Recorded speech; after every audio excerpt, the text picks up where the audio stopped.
اس کے بعد ہے المتکبر. اس اسم میں یہ اسم کبریا کی صفت سے نکلا ہے، جس کے معنی بڑائی اور عظمت. اور ظاہر ہے کہ یہ صفت تو صرف اللہ ہی کو سزاوار ہے، کیونکہ وہی سب سے بڑا ہے اور حقیقت میں بڑا ہے. باقی اور کسی اعتبار سے بڑا ہے تو کسی اعتبار سے چھوٹا ہے، اور سب کی بڑائی عارضی اور فانی ہے. اس لیے اس اسم کا اصل مستحق اور حقدار تو اللہ ہی ہے. اس اسم کی تکوینی تجلی یہ ہے کہ انسان پر بھی اور دیگر مخلوقات کے پر بھی اس کی کبریائی کی شان ظاہر ہوتی ہے، اور سب کو اپنے سامنے جھکنے پر مجبور کر دیتی ہے.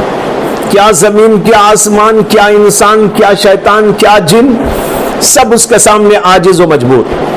انسان بظاہر کسی قدر بھی بڑائی ظاہر کرے مگر اس کو سر نگو ہونا ہی پڑتا ہے. کبھی سر اٹھائے گا تو بہت جلدی جھکانے کا نمبر بھی آ جائے گا.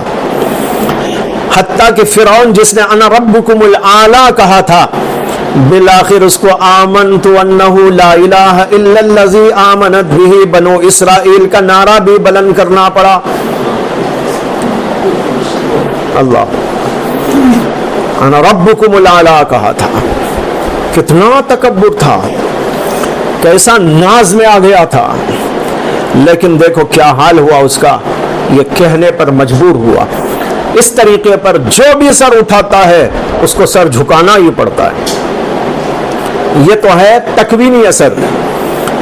تشریعی اثر، جو شخص اس کا علم رکھتا ہے وہ اللہ کی بڑائی کے سامنے اپنے آپ کو حقیر سمجھتا ہے، اور اس سے تخلق یہ ہے کہ وصول الی اللہ کے سوا تمام چیزوں کو اپنی نگاہ سے گرا دے. اللہ کیا مطلب؟ یعنی بڑائی، اللہ کے اندر بڑائی ہے، بندے میں بڑائی کا اثر کیا ہے؟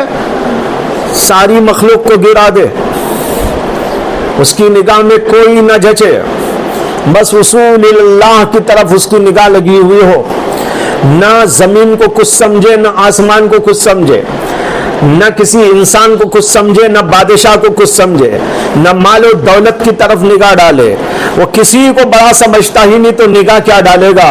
اس کی نگاہ میں اگر کچھ بڑا ہے تو بس اللہ بڑا ہے. اس لیے اس کی طرف وصول ہونے اور اس کی رضا پانے کے لیے محنت کرنا، اس کے سوا کسی چیز کی طرف اس کا ذہن نہیں جاتا.